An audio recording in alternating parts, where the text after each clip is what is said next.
Okay. I want to finish the historical case for the resurrection. And then the next week, Lord willing, we'll begin to study the book of Acts. And as you can imagine, that'll take us quite a while, but we're going to head out for that journey. Now, I spent several weeks laying the groundwork or laying out the historical evidence that establishes beyond any reasonable doubt that the early disciples were certain that Jesus had been resurrected. And that raises the question of how they came to that conviction. What could have made them so certain that such a thoroughly unexpected thing had happened to Jesus?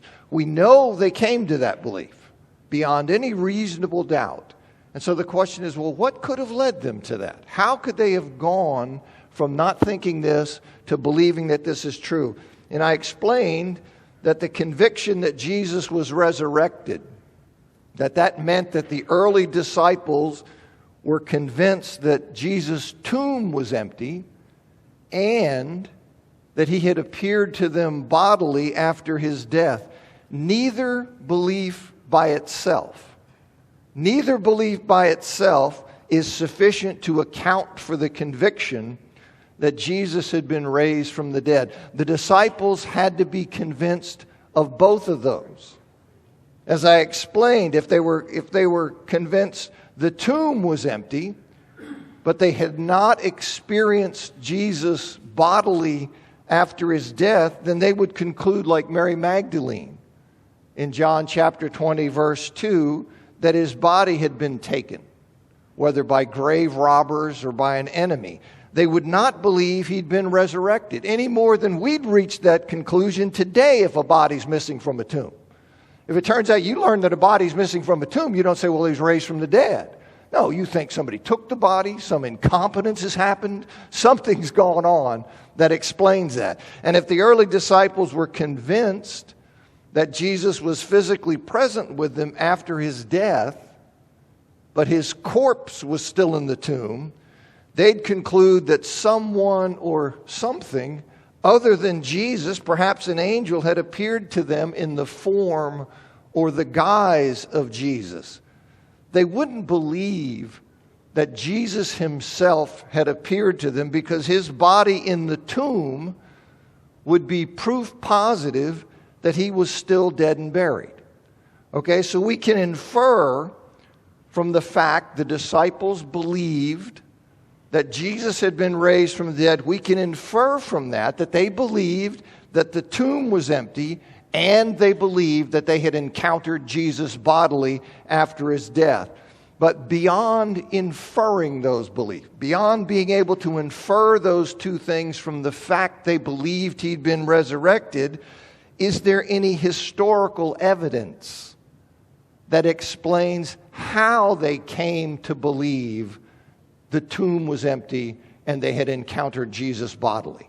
Is there any, we can infer it from the fact we know that they believed he'd been raised from the dead, but is there any historical evidence that explains how they came to those two sub-convictions? That the tomb was empty and that they had encountered him bodily. And there is such evidence. And if I can take them in reverse order, the evidence of Jesus' bodily presence, all the available historical evidence indicates that the disciples became convinced that Jesus appeared to them bodily because he gave every indication of being present in body. The evidence of the resurrection encounters, I talked about the encounters in establishing the fact that the disciples sincerely believed that Jesus had been resurrected. Now understand that the disciples, they were well aware of the difference between a ghostly visitation, an apparition, and a resurrection which involves a physical body. You can see, for example, in Mark chapter 6 and in Matthew chapter 14, they report that when Jesus approached the disciples' boat at night, walking on the water, they were afraid because they thought the figure they couldn't recognize was a spirit being of some kind. That's why they were afraid. You see, they thought that because they knew that material beings, persons with mass, sink in the water. And here is this being walking across the water that they couldn't recognize, so they thought it was a spirit being. So for the disciples to believe that Jesus had been resurrected, as opposed to having appeared to them as a spirit of some kind, they had to be something had to convince them that he was standing before them in body. He was there personally. And the Gospels and Acts report that the disciples received precisely that kind of evidence. Precisely that kind of experience of Jesus being present bodily, of Jesus being there in person, of his materiality. For example, Matthew chapter 28 reports that the women took hold of Jesus' feet. They got to feel him, that he's solid. Luke says in Luke 24:36 through 43 that Jesus dispelled the disciples' thinking that he was a spirit by having them feel that he was what? Flesh and bone. He had them feel he was flesh and bone, and by eating something with them. And Luke, who asserts in Luke chapter 1 verse 3 that he'd followed all things closely for some past time or time past, he reports in Acts chapter 1 verse 3 that Jesus presented himself alive to them by many proofs, appearing to them during 40 days and speaking about the kingdom of God. He showed himself alive to them by many proofs. And the report he gives of Peter's sermon in Acts chapter 10 includes the statement in verses 40 and 41 that God raised him on the third day and made him appear not to all people, but to us who had been chosen by God as witnesses, who ate and drank with him after he rose. So they're eating and drinking with him. John reports in John 20:25 that Thomas, who would not believe that Jesus had been resurrected, who wouldn't believe he'd been resurrected as opposed to having appeared in some other way in a spirit form, he wouldn't accept the idea that he'd been resurrected, that Jesus had come out in body. He wouldn't do that until he could both feel the solidity of his body and the marks of his crucifixion, and he was given precisely that evidence. You see in John 20, verses 26 to 29, which turned him around, right? I mean, he was saying, I'm not buying that. I don't know what you guys saw. You must have seen an apparition or something. I'm not buying that the dead guy's living again until I can feel him and see that he's not an apparition, that he's actually there bodily, and I can feel where he was crucified, that you haven't run a game on me. And so he's given exactly that evidence, and that changes him. And John also reports that Jesus breathed on the disciples, which indicates his materiality. And he implies that Jesus ate with them in John 21, 9 through 13. Now, any attempt, so not only do you have this, you can infer these two things. The tomb was empty and Jesus had appeared to them bodily from the fact they believed in the resurrection. But we have all this historical evidence that says how they came to believe those two things. And any attempt to write this evidence off, just to blow it off by claiming that the reported experiences of Jesus' materiality, these things we've just looked at, that they were derived from a later belief that was then projected back into the gospel accounts, well, that stumbles over several facts. In addition to the reliability of the gospels generally. If you remember some weeks ago, I spent time going through, are the gospels historically reliable? And I went through all of these different evidence and reasons to understand that, yes, they are reliable indicators of what was going on in the very beginning. But in addition to that reliability generally, as I indicated, the resurrection accounts in particular. So you have the Gospels are generally reliable, but then when you get to the resurrection accounts themselves, you have additional indicators that they are early, that they are not some latter-day concoction. And we talked about that. And moreover, if the gospel writers, if the gospel writers were willing to fabricate evidence to bolster the notion that the disciples had encountered Jesus in bodily form, in other words, all those things we just looked at, holding his feet, feel that I have flesh and bone, If the gospel writers were willing to fabricate evidence to bolster the notion that the disciples encountered him in bodily form, they wouldn't have included information that was inconvenient for that purpose. Okay, specifically, you have Luke would not have reported that Cleopas and his companion were initially kept from recognizing Jesus. You see, that sounds like an odd kind of mysterious thing. If we're simply trying to sell to you, fabricate this idea, no, he was there in body, materially, when he really wasn't. Well, why would I include something like that when might cause somebody to go, well, why couldn't they recognize him? You see, he's just there, he's there in body. So they wouldn't have included that Jesus disappeared from their sight, right? I mean, that seems odd. Here he is, and then all of a sudden he just disappears. They wouldn't have included that, or that they were startled by Jesus thinking it was a spirit. And neither would John have reported that Mary initially didn't recognize Jesus, and that Jesus came among them when the doors were closed or locked. The word can mean either closed or locked. You see, why, if we're interested in running a game on you and fabricating evidence of his materiality, why would they include these things that are inconvenient? Right? That raise questions about that. Now, the fact they included that potentially adverse material, that demonstrates their commitment to reporting the tradition accurately. Why would they include it? They would include it because it's true. Because that's what happens, see, which strengthens the credibility of their testimony about the experiences of Jesus' materiality.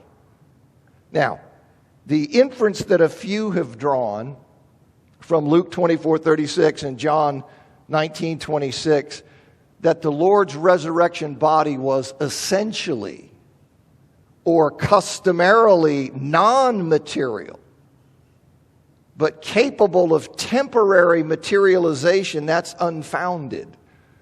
You see, in the first place, the reports that the resurrected Christ came and stood among the disciples in a room where the door was closed or locked. You see, it can be that, as I said, that can be understood either way. That those accounts say nothing about how he entered the room. They simply do not address the question of how he entered the room, though many assume that he passed through the walls or the doors. There's no text that says that. Right, the jail doors. Think about Acts chapter 5, verses 19 through 23. The jail doors in that case were opened for the apostles to exit and then closed and locked without any of that being perceived by the guards who are standing right there. He opened the door. He didn't have them pass through the bars. He opened the door. They exited, closed the door and locked it. And from the guard's standpoint, all they knew was they were in the locked cell, and then next they're not in the locked cell. Well, in this case, could it not be that all they knew was that he wasn't in the room, and then he was in the room? It doesn't address the question of how he got there. If they were kept from perceiving his entrance, just like the guards were kept from perceiving the exit from the jail, well, you can't know. So I just think that's a conclusion that you really you don't know. But if you want to assume that, certainly God, if he wanted to, he certainly could work a miracle. He could demolecularize Christ's body and pass it through the wall. Okay, but in that case, you'd then have a special miracle, and that wouldn't be a statement about the general nature of the resurrection body. And let me just say more generally. Read to you a quote from Francis Beckwith, who's a philosopher, in an article he wrote in the Journal of the Evangelical Theological Society. This is on this whole idea generally. He says, the fundamental problem with this view is that it confuses ontology, being, with epistemology, knowing. Okay? It confuses ontology with epistemology. That is, it confuses biblical statements about the being of Jesus, its nature, the being of Jesus' resurrected body, with biblical statements about the knowledge of the observers of Jesus' resurrected body. All the, quote, materialistic passages concern the being of his body. Touch me and understand, because a ghost does not have flesh and bones as you see I have. While the non-materialistic passages concern the inability of the observers to see the risen Lord. He disappeared from their sight. Some of the materialistic passages have Jesus saying that he is a body of flesh and bones. Yet it is interesting to note that the opponent does not cite one non-materialistic passage in which Jesus says his body is immaterial. He merely cites passages in which Jesus cannot be seen. Granted that the non-materialistic passages tell us that Jesus' resurrected body is far different from an ordinary physical body. It is an immortal spiritual body. It is a logical non sequitur to say from this fact that it follows that Jesus' body is not physical. So sometimes you run into that, and I just want you to see here this idea. We have the empty tomb. Jesus' body is raised. He's out of the tomb. But people who want to say somehow that, no, it's really his body is essentially non-material. Based on those texts, I think that's just a misreading. Now, evidence of the empty tomb. So we looked at the evidence of Jesus being met in person, an experience of Jesus bodily. How about evidence of the empty tomb? Well, as for the evidence of the empty tomb, the historical evidence, the Gospels report that the disciples became convinced that Jesus' tomb was empty because they saw with their own eyes that it was empty.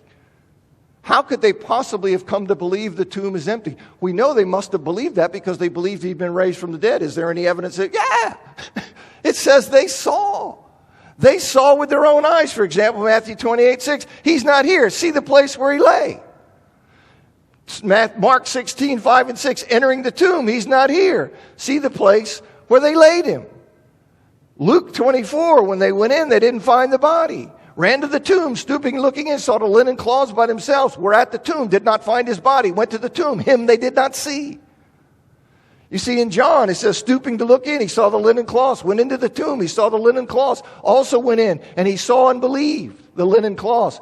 Look into the tomb where the body of Jesus had lain. They've taken away my Lord. I do not know where they've laid him. So how could they possibly, is there any historical evidence of how they could have possibly come to believe the tomb was empty? Yes! We have a lot of evidence. You just don't want to believe it. But yeah, we have historical evidence of how they came to believe that. They saw the tomb was empty. And so you want to know, how did they come to it? Now, the credibility of those reports, it's especially strong because I mentioned before, women are listed as the primary witnesses or the first witnesses to the empty tomb. They're the first witnesses mentioned regarding the empty tomb, and they're mentioned in all four of the Gospels, and that's significant because, as I explained earlier, the testimony of women was regarded as less trustworthy. Whatever you think of that, okay?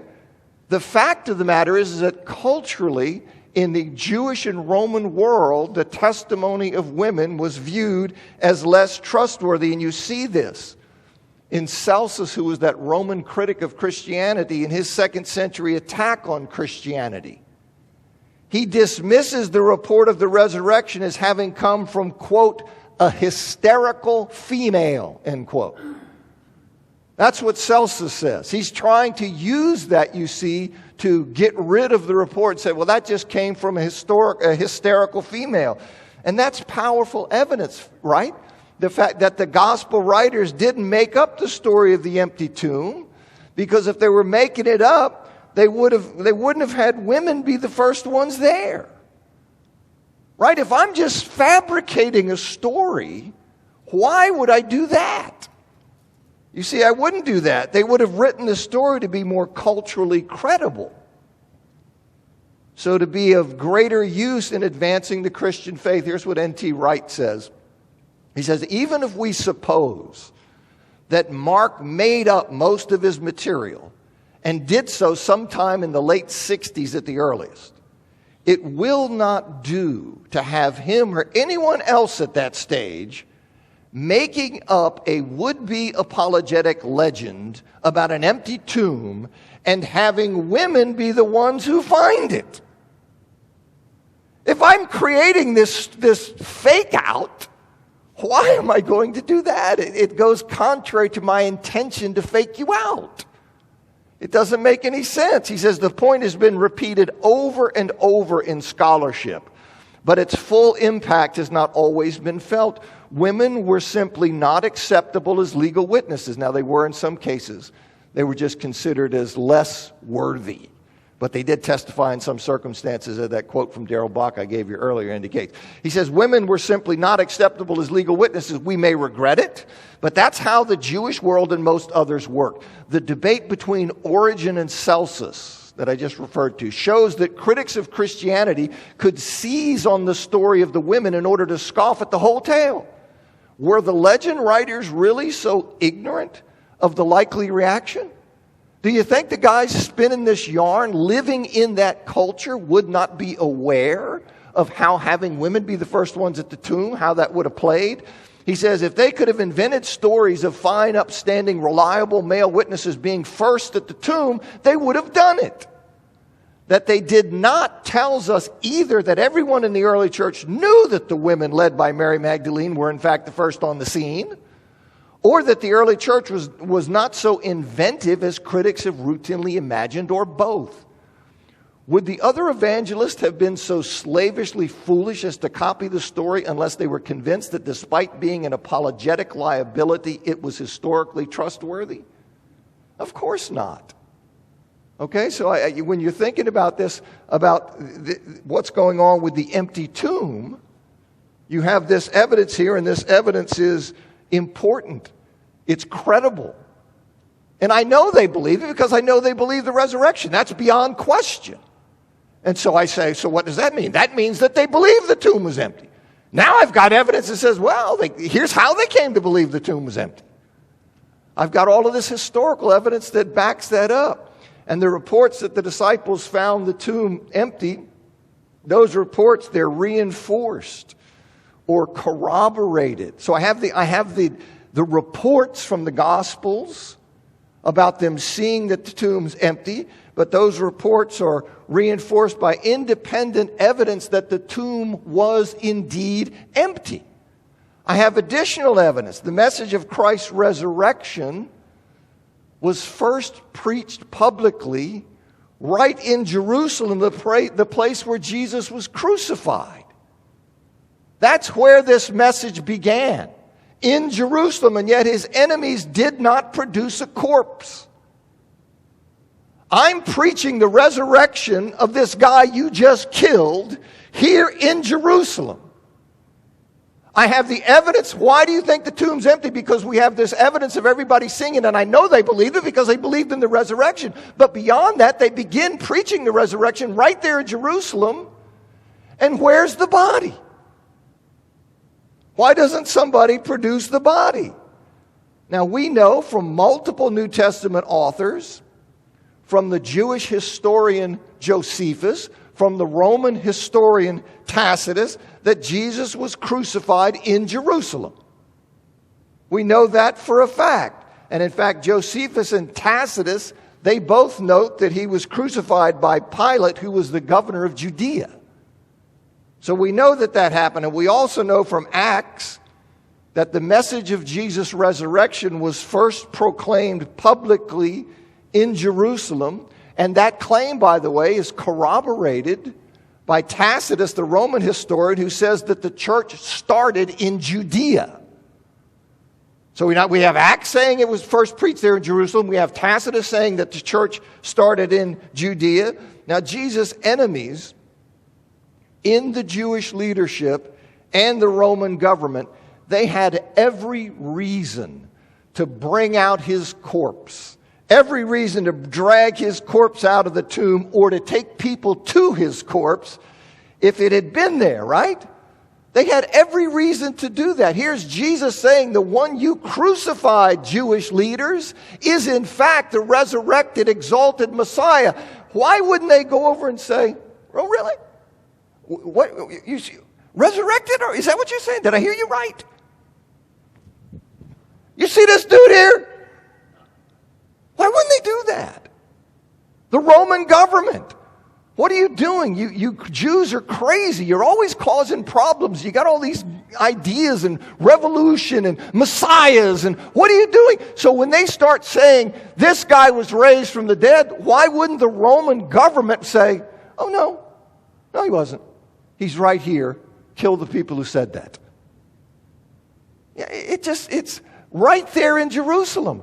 So I have this corroborating evidence that none of them produced the body. I mean, that would have been that would have put a humiliating end to Christianity. Christianity would have been stillborn if you'd have just dragged out the body. And you say, well, maybe they did drag the body out, and the disciples, they finessed it away or got rid of that evidence. And I say, oh, no, that's not him. That only looks like him. No, you can say he had a pockmark over here. That's not really him. All right, if that had happened, if they had brought the body out and they had somehow tried to get around that evidence, do you realize how bright a line that would have cut through history? That would always be there. The idea that, hey, his body was produced and you came up with some lame attempt to deny it. That would always be there. You don't have any of that. So they didn't produce the body. There was no body. Now why? Doesn't it? I mean, it just seems powerful. In addition to all the stuff, I can infer they believed it. I've got historical evidence that they believe it. I've got corroborating evidence that nobody there produced the body. It just seems overwhelming. Now, the fact Jesus' tomb was empty, it's implicit in the claim of Christianity's opponents that the disciples stole the body. The tomb was empty is implicit in that. That claim is reported in Matthew in the first century, Matthew 28, 12 to 13. It's reported by Justin Martyr in the middle of the second century, and it's reported by Tertullian at the beginning of the third century. The claim that it was said that the disciples stole the body. In fact, in terms of the historical record, the claim that the disciples stole the body, that is the only alternative theory to the resurrection that Christianity's early opponents offered. In terms of the historical record, that's it. The only alternative account that was offered was that the disciples stole the body. Now, if it were not accepted, if it was not understood that the tomb was empty, there would be no reason to claim that the disciples had stolen the body. See, the empty tomb is the condition the claim of theft of the body is designed to explain. So once I say the disciples stole the body, I am saying the tomb is empty, and my explanation for the empty tomb is that they stole the body. So I have further corroboration in that report that the disciples stole the body, that in fact the tomb was empty. Nobody dragged it out. Nobody brought it out. Why didn't they do that? He's sitting right there in the tomb. Absolutely nobody did that. Now, in light of this kind of evidence, former Oxford University church historian William Wand, he says, all the strictly historical evidence, this is a church historian, Oxford University, all the strictly historical evidence we have is in favor of the empty tomb. And those scholars who reject it ought to recognize that they do so on some other ground than that of scientific history. You see, it is not a function of historiography where you say, well, I'm a historian. I can't. No, that's what we're looking at. We're looking at what is the historical evidence. So if you're rejecting the fact of the empty tomb, you're doing it on some basis other than history. Okay, other than history. Don't try to put me in the religion ghetto, you see, that our culture likes to do. Oh, you're just a religious guy. You see, we're looking here at what is going on, in fact, with the evidence. Indeed, it's so powerful, this evidence is so powerful that it's accepted as a fact of history by an impressive majority of critical scholars. Mike Licona in 2010, in his book on the resurrection, he says, thus the empty tomb may be added to a collection of facts pertaining to Jesus' fate that are granted by a significant majority of scholars writing on the subject. Now, why is that? They're driven to it. The evidence is beating them in the face. And they finally have to surrender to it and say, yeah, that's right. I think it's a historical matter. So here's where I've been. Okay, the historical case for the resurrection of Christ. The first, I spent weeks, and you'll see why this is important. I hope you see it already. But nailing down the power of the evidence for the fact that the disciples sincerely believed Jesus had been raised from the dead. I told you at the beginning, I understand someone can sincerely believe something that is not true. But let's start off with nailing down the fact that they sincerely believe it. So I spent weeks doing that and have established that it is beyond any reasonable doubt that they were convinced of that. Then this means, the fact they believe that, this means that they believe the tomb was empty and that they had encountered Jesus bodily after his death. Because without both of those things, they couldn't have come to the conclusion that he was resurrected. Those are the sub-convictions of that larger conviction. So we see those things. And then there's historical evidence explaining how the disciples came to believe those two sub-convictions, that the tomb was empty and that they had encountered Jesus bodily. We have the testimony of the Gospels, but we also have the corroborating evidence that I've just gone through. So now you have these three things that makes an overwhelming case that Jesus was in fact resurrected. And then the last peg is no theory other than the resurrection. No theory other than the resurrection plausibly explains the disciples' belief. Plausibly explains how, from the earliest days, the disciples were convinced that Jesus' tomb was empty and that they had encountered him in bodily form after death. I mean, many alternative theories have been proposed.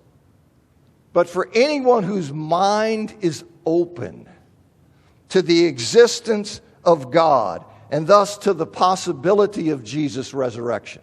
Anybody whose mind is open to that possibility, those alternate explanations must be judged as abject failures. They have to be. Now let me give you some of the alternatives that are proposed. And I'll give you a brief explanation or statement about why they don't hold water. And the first is this idea, well, the resurrection is just a latter-day concoction. You see, some claim that the resurrection it's an embellishment. You know, you had all these stories circulating, people talking in the first century, doing this kind of thing. Way down the road, century later, century and a half later, whenever it is, when the Gospels finally get written according to them, well, then you get projected back. This oldest story here projected back on a story that originally didn't include a resurrection. It's just a later legend that is projected back into the gospel accounts. Well, that theory ignores the evidence that I gave you that the Gospels generally and the resurrection accounts specifically are rooted in the very early traditions. That's why I went through all that. I wanted you to see. You can't just blow that evidence off by fiat, by decree. I'm going to say that they did. No. I went through all this stuff explaining why there's reason to understand that these things go back early. Now, if you're going to say that, you're going to have to tangle with all of that data. You can't just sit here and say, well, they just projected it. But why? Because you want that to be true. That's not the fact is, the evidence is that these things go back very early. And it's also contradicted by the fact the disciples believed Jesus was raised from the dead from jump. Right? I spent weeks demonstrating they sincerely believed, the first disciples sincerely believed that Jesus had been raised from the dead. Now that means, that implies that they believed the tomb was empty and that they had encountered him bodily. So the resurrection here is not some latter-day concoction because their conviction there, they believed he'd been raised from the dead from the get-go. So that very fact demonstrates it's not a latter-day projection back. Right? Once you understand, no. He's demonstrated they had the belief early. Okay. Well, then how can you wind up then telling me that it's later and only projected back? Because I've spent weeks explaining how we can know that from the jump they believed it. Do you see that? I mean, it's important. As people say all kinds of stuff that is not thought out, is not based in evidence, it's just wishful thinking, and they throw it out and their atheist friends gobble it up. And then repeat it like it's deep. And the guy said, no, it's just shallow, you're just an ignoramus. But you think you're not, and that's part of the danger. See, it just won't do to argue that the resurrection faith was a creation of the later church. That just won't do. Now, some claim the disciples stole the body and they lied about the resurrection appearances because they didn't want to appear foolish for having followed Jesus. You see, they did that. They lied. Well, that theory is contradicted by the facts the disciples sincerely believed Jesus had been raised from the dead, right? I mean, I demonstrated that idea. They were willing to suffer and all of that. So I spent weeks again. That was the whole point of showing that the very first disciples sincerely believed Jesus had been raised from the dead. They were certain of it. Okay? They were certain of it. Now, perpetrating a hoax about the resurrection is the opposite of sincerely believing it. Right? So here they're saying, well, the disciples stole the body and lied. No, but I've shown you they already sincerely believed this. Now you just turn around and tell me, no, they didn't. They didn't lie. Well, then why was I talking for 3 weeks? Why was I going through all of this to demonstrate that they in fact sincerely believed it? Okay, so the idea that they were just perpetrating a hoax is wrong. It's also contradicted by the conversion of Paul, right, who's an enemy of the church. And he wouldn't have believed the fraudulent testimony of the disciples, and he thus wouldn't have been converted because of it. So I just look at this and I just say, this stuff just seems to me to be desperate stuff from people who don't want to face the Lord Jesus Christ. So you're sitting here just saying, let me throw this out. I say, okay, you want to believe that. But I'm telling you from where I'm standing, this stuff looks weak. This stuff looks weak. Now, we have some claim that someone other than the disciples stole the body. So it wasn't the disciples who stole the body as part of their foisting a goof off on the world. It wasn't them. It was somebody else who stole the body. And that theory has no explanation for how the disciples came to believe that they had encountered the resurrected Jesus. If you steal the body, somebody else steals the body, well, what are they doing? Was it just coincidental? Somebody happens to steal the body, and then the early disciples experienced Jesus' bodily presence? Well, that was a tough break for you, stealing the body. Right? What a tough break. You steal the body, and who knew? They have some kind of experience of his bodily presence. You don't jump from an empty tomb to a conviction that the dead person had been resurrected. You don't do that, especially when that was not something expected to happen. Right? See, that's why the early enemies of Christianity, they never made this accusation. They didn't claim that somebody else had stolen the body. They accused the disciples of taking the body. They said the disciples took the body, and that meant the disciples were conspiring, you see. That was part of their conspiracy. They were conspiring to deceive people about Jesus' resurrection, and thus that then provided, you see, the explanation for their claims of appearances, that he appeared to them bodily. Claims that was part of the deception. Okay? But already shown that they sincerely believed it. They sincerely believed he'd been raised from the dead. So none of that works. That the disciples took it, so nobody says that, so then you have some people saying somebody other than the disciples stole it. And that wouldn't work, wouldn't account for that. And that theory also requires one to discount the evidence that the grave clothes were in the tomb when it was found. No thief. Okay, somebody other than the disciples stealing it, right? No thief is going to risk raiding a tomb to take the body and leave the most valuable thing there? He'd probably take the clothes and leave the body. He's not about to do that, you see. And of course, the Roman and Jewish opponents of Jesus, they're not serious candidates for taking the body. If you want to say it was somebody other than the disciples, I say, well, a thief wouldn't do that. You say, well, maybe it wasn't a thief. Maybe it was Roman or Jewish authorities of some kind. They wouldn't have a reason for doing it. They're not serious candidates because they would have no motive to do it. Why are they slitting their own throat? Yeah, let's take the body, let's conceal it from everybody, and let's let this troublesome thing explode out of Jerusalem. So much so that in the beginning of the 4th century, the entire Roman Empire is Christian. Let's do that. That's a great idea. Now, who thinks that?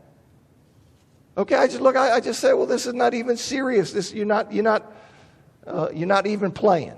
Okay. You're not even playing very seriously if you're coming like this. Now, some claim the disciples went to the wrong tomb.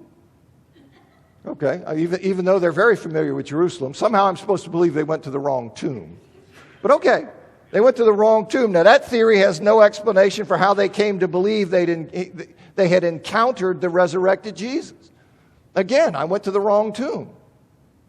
So, now, in addition, if I'm going to the wrong tomb, I'm so sure I'm at the right tomb that I'm going to say his body's gone. Right? I mean, it's one thing to make a mistake about which tomb it is. It's another thing to be so deluded that, in fact, I'm at the right tomb, that when I don't, what would you do? You go, is this it? Right? No. I'm so certain it's the right tomb, I go and declare that his body's not there. And that's, that just makes no sense that I would do that his body's now. Certainly some of the Jews in Jerusalem who opposed the Christians, they knew the correct location.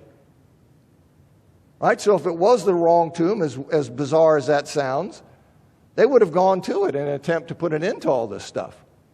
So nobody in Jerusalem knew, I guess. All right, so this just makes no sense to me. Now, some claim that Jesus didn't really die, and I talked about that early on in the introduction, that he revived in the tomb. Okay, here's a guy who's been scourged, crucified, thrown into a thing with no medical treatment at all, just thrown in there like trash. Okay? Well, he's prepared, I know that. But no medical treatment. And he's thrown in there, and what does he do? He revives, and then rolls the stone away from the tomb, and then comes out, and that's supposed to ignite people? Right? First, he wouldn't be able to do that. And can you imagine what he looked like? Having had everything whipped off of him? Having been crucified? Sitting in there, so somehow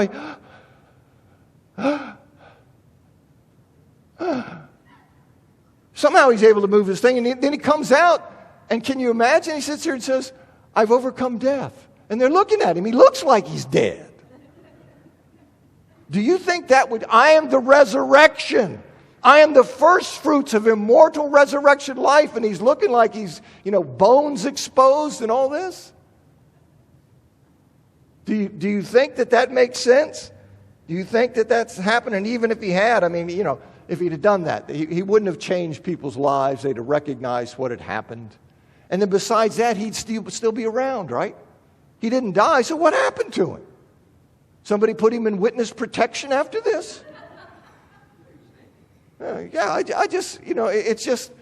It doesn't make sense to think this. But I guess if you're so afraid of thinking that Jesus is Lord, anything will make more sense. I'll cling to absolutely anything.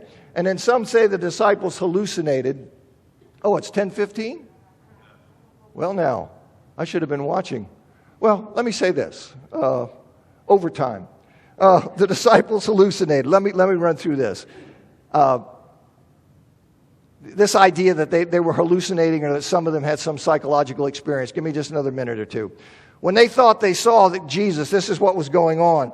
Now, there's no reason to believe that they would hallucinate, right? I mean, why assume that? All of a sudden, we've got everybody hallucinating on cue and seeing the same thing. Hallucinations aren't that way. They're like dreams. They're subjective. They're personal. So how does everybody get the same hallucination? right? When they're seeing Jesus, and then you'd still have the question about the empty tomb. Certainly Paul, why is he going to see a hallucination that these followers of Christ see? Oh yeah, Paul saw it too. I mean, that whole idea just doesn't make any sense. And I had more to say about that, but since I'm over time, let me end with this conclusion from N.T. Wright, and then I'll be shut up. Here's what Wright says. Wright wrote a book, The Resurrection of the Son of God, large volume. He's written many things. But he says, all this brings us face to face with the ultimate question. The empty tomb and the meetings with Jesus are as well established by the arguments I have advanced as any historical data could expect to be. They are in combination the only possible explanation for the stories and beliefs that grew up so quickly among Jesus' followers. How in turn do we explain them? In any other historical inquiry, the answer would be so obvious that it would hardly need saying. Here, of course, this obvious answer, well, it actually happened, is so shocking, so earth-shattering that we rightly pause before leaping into the unknown. And here indeed, as some skeptical friends have cheerfully pointed out to me, it's always possible for anyone to follow the argument so far and say simply, I don't have a good explanation for what happened to cause the empty tomb and the appearances. But I choose to maintain my belief that dead people don't rise, and therefore conclude that something else must have happened, even though I can't tell what it was. That's fine. I respect that position. But I simply note that it is indeed a matter of choice, not a matter of saying that something called scientific historiography forces us to take that route. But at this moment in the argument, all the signposts are pointing in one direction. I and others have studied quite extensively all the alternative explanations, ancient and modern, for the rise of the early church and the shape of its belief. Far and away, the best historical explanation is Jesus of Nazareth, having been thoroughly dead and buried, really was raised to life on the third day with a renewed body. Not a mere resuscitated corpse, as people sometimes dismissively say. A new kind of physical body which left an empty tomb behind it because it had used up the material of Jesus' original body, and which possessed new properties that nobody expected or imagined, but that generated significant mutations in the thinking of those who encountered it. If something like this happened, it would perfectly explain why Christianity began and why it took the shape that it did. Thanks for your patience. Next week, Lord willing, Book of Acts.